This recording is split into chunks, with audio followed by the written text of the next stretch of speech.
All, good to see you.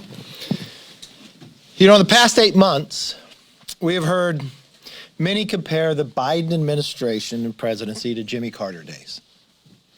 But with the crisis after crisis continuing to unfold under the Biden watch, I now realize that comparison is an actual insult to Jimmy Carter. We aren't even to a year in this presidency, and President Biden has put this country in a constant state of crisis, day after day. We cannot and will not forget President Biden abandoning Americans through his disastrous withdrawal from Afghanistan. It's not just Americans that he abandoned. As we sat with the countries of United Kingdom and Australia yesterday, they too have their own citizens abandoned in Afghanistan based upon the decision by this presidency. His reckless exit ended up claiming the lives of 13 of our service members. Innocent civilians, including children, while he abandoned our own citizens in a Taliban stronghold and left behind billions of dollars worth of U.S. equipment, some of it even larger than our own NATO partners now have.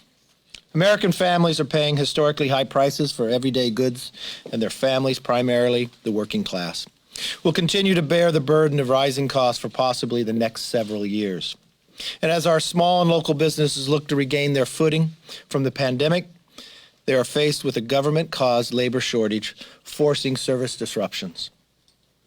And this past weekend, we saw the starkest inflection point in President Biden and Vice President Harris' ongoing border crisis. Over 10,000 Haitian migrants crossing the border and setting up camp under a bridge outside of Del Rio, Texas. Their journey is a direct result of the Biden-Harris agenda that wants to grant them amnesty and a lifetime of government benefits.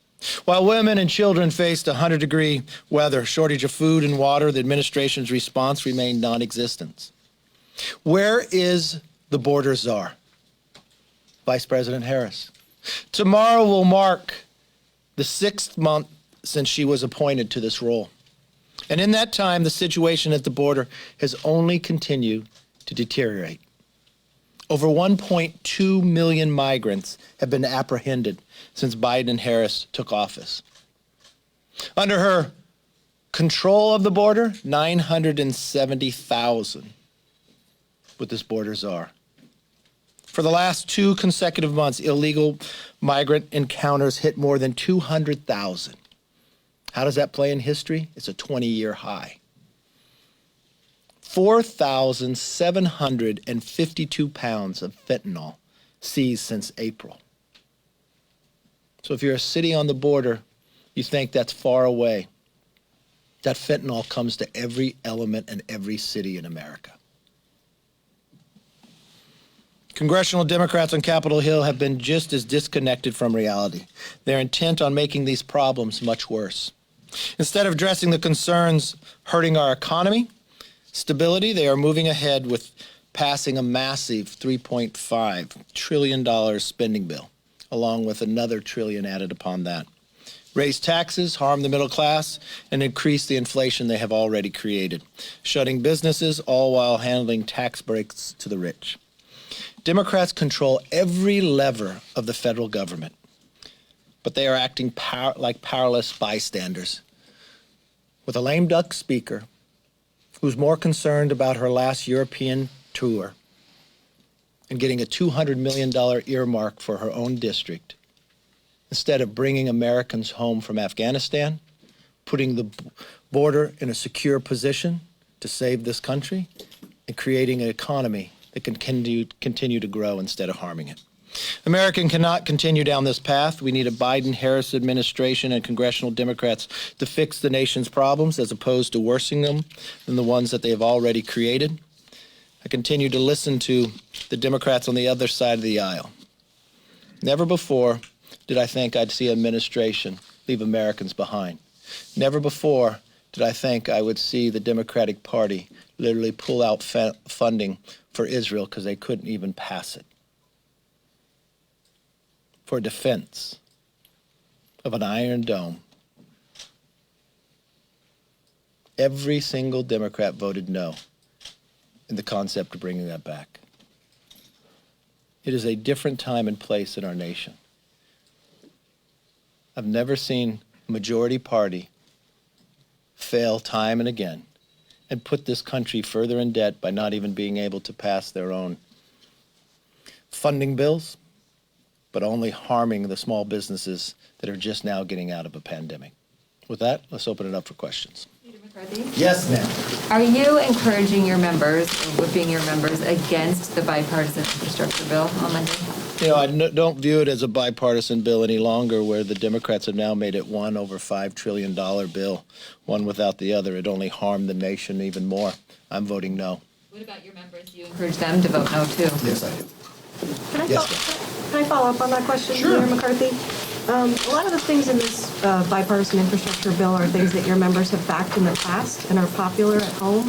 What's your message to constituents, even in your district, who could get millions of dollars of money for roads or broadband, about why you're voting no? Because you don't get millions of dollars for roads and broadbands. What you get is $5 trillion of more inflation. You get a bigger socialist big government. You get a harm to our economy. And from the whole perspective of the roads being built, we had a bill that went forward that had the opportunity to build more roads, less money, have the reforms to get it done, and you didn't have to have the Green New Deal. Yes, sir. The January 6th Select Committee has said that they could issue subpoenas as soon as this week. If you're among the group who is subpoenaed either for your information or for an interview, how will you respond to that subpoena? And are you advising your fellow members of Congress that could face subpoenas as to how they should respond? You know, I haven't received any subpoena, but it just goes to show this is more about politics than anything else. There's only two questions that this committee should actually be looked upon. Why was the Capitol left so ill-prepared? And how can we make sure that this never happens again? But that's not what they're focused on. Yes, ma'am. On the debt ceiling, Republicans do not want to help Democrats raise the debt ceiling. You guys voted against the CR that the debt ceiling was suspended in. It looks like Democrats it's going to be a process for them to get this $3.5 trillion reconciliation bill through, which is the argument for how they should raise the debt ceiling on their own. So the debt ceiling something needs to be done by mid-October. How are Republicans not responsible for a financial crisis caused by not raising the debt ceiling if Democrats aren't able to do it on their own by mid-October? It's perfect because they can't. Democrats control the White House, the Senate, and the House. They want to raise $5 trillion and spend in the next month. You have a maxed out credit card, and they want to get a new limit to go max out another one. In reconciliation within the Senate, they have the ability to carve out just for a debt ceiling to vote. They have a hard time doing that on their own because it may harm them in raising all that money.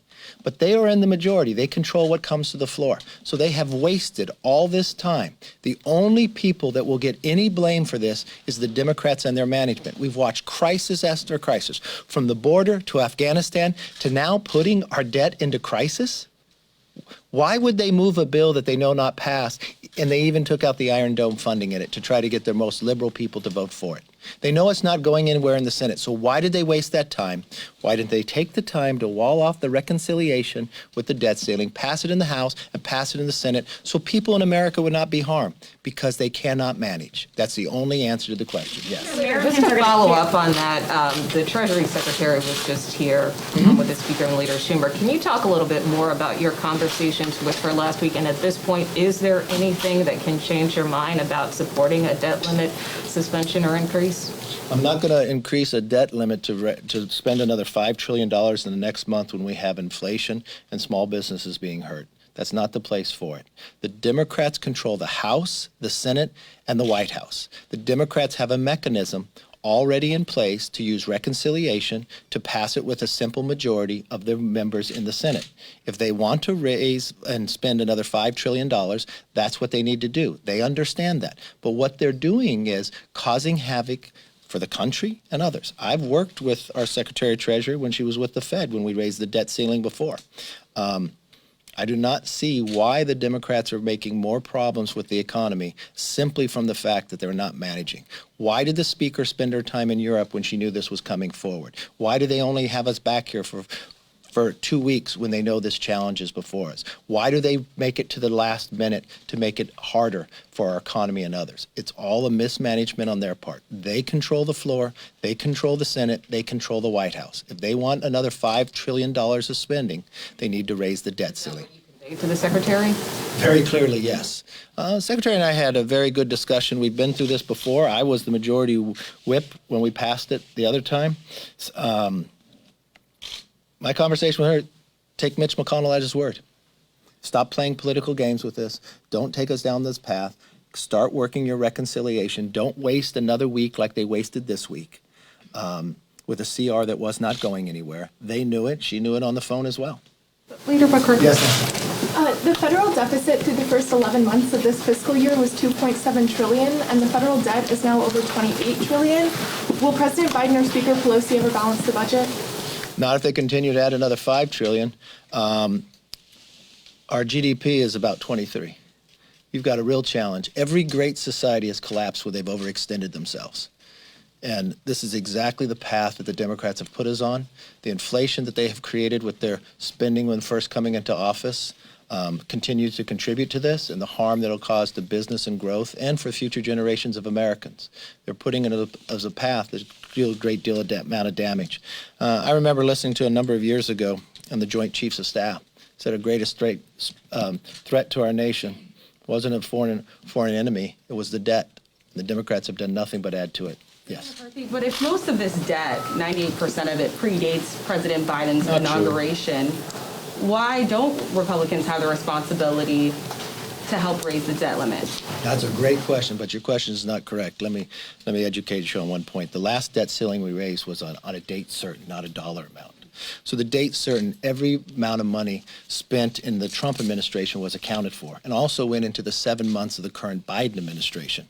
The reason why have a challenge of raising the debt now is because the Democrats want to spend another $5 trillion. So for every family member at home that's sitting in a tough situation, that they're spending more than that they bring in, that they're using all their credit cards to live off month after month, and the credit cards have now hit that limit, what they're now asking is, can we get more credit cards and max them out in the first month of getting them? That's what the Democrats are doing, but they're making it a worse problem and situation. They control the House, they control the Senate, they control the White House. They have a mechanism that they're utilizing to spend another $5 trillion. In that mechanism also allows them to raise the debt ceiling with their own members. That's what they would have to do to make that happen. I don't believe it's smart for America to spend another $5 trillion. I'm opposed to that.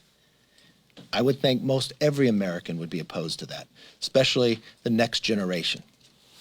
Leader, I wanted to ask you about the Women's Health Protection Act. I asked Speaker Pelosi earlier, and she said about the Archdiocese and the Archbishop of San Francisco warned that this bill is nothing more than a child sacrifice and urging Catholics to pray and fast to defeat the bill. What's your reaction to this pro-life and pro-abortion agenda? What the Democrats are bringing before us, it's really a radical bill. It goes beyond Roe v. Wade. It allows abortion on demand up until birth. It shows how far left Democrats have become. 219 Democrats, I believe, have co-sponsored that, to have abortion up until birth. Regardless of how you feel about this situation, that is not the place I believe Americans are at. But they're going to spend their time pushing that onto the floor, putting American economic in doubt when they should be dealing with the economics of what they have before them. So going back to your recommendation that your members oppose the infrastructure bill, I'm curious, since there were 19 Senate Republicans who did vote for that, including Leader McConnell, have you talked to him about your decision to recommend voting against this? I talk about McConnell all the time. People have difference of opinion, but the one thing I think everybody now sees is what the bill passed in the Senate is a different situation now that it came to the House. Every single Democrat you can ask from Pelosi on down that it's one bill. So you're not voting for a $1.5 trillion infrastructure bill, you're voting for a $5 trillion bill. That they will hold it unless it goes forward. They have their internal firing squad right now upset with each other because one side won't vote for it unless they get reconciliation. So whatever agreement they come upon is not about the infrastructure bill. It's about whether they can spend $5 trillion. That's different than what they saw in the Senate. They are planning to vote for the infrastructure bill on its own without the reconciliation bill Monday or Tuesday. If Pelosi keeps her word. If she keeps her word. Will she send it to the White House or will she hold it at the desk? Because she's talked about holding it as well. And the progressives on the other side, on the Democratic side, said they won't vote for it unless she will. So, interesting. Mr. Leader, there's at least four Republicans who have indicated they'll back the bipartisan infrastructure bill. Fitzpatrick, Tom Reed, Adam Kinzinger, and Fred Upton. What is your message to those four members and others who might back that infrastructure proposal? One thing I would say to them, it's a different situation than it was when it came out of the Senate. You watched that the so-called moderate Democrats put a letter together with 10 names that they would not move reconciliation until they got the infrastructure bill, and in 48 hours they collapsed and didn't get the infrastructure bill, and not only moved the beginning of reconciliation, they deemed it where you couldn't even debate it. I think in speaking to a lot of those members at the time, that changed their opinion of whether they should support that bill or not. I don't view it as a vote for infrastructure. It's a vote for $5 trillion. And I don't believe America can afford that now. And I don't believe it's the best when we have inflation, we have a border that's out of control, we have Americans held hostage in Afghanistan, and we have a White House ignoring every crisis before them, but only trying to create a new one. Thank you all. Have a good day.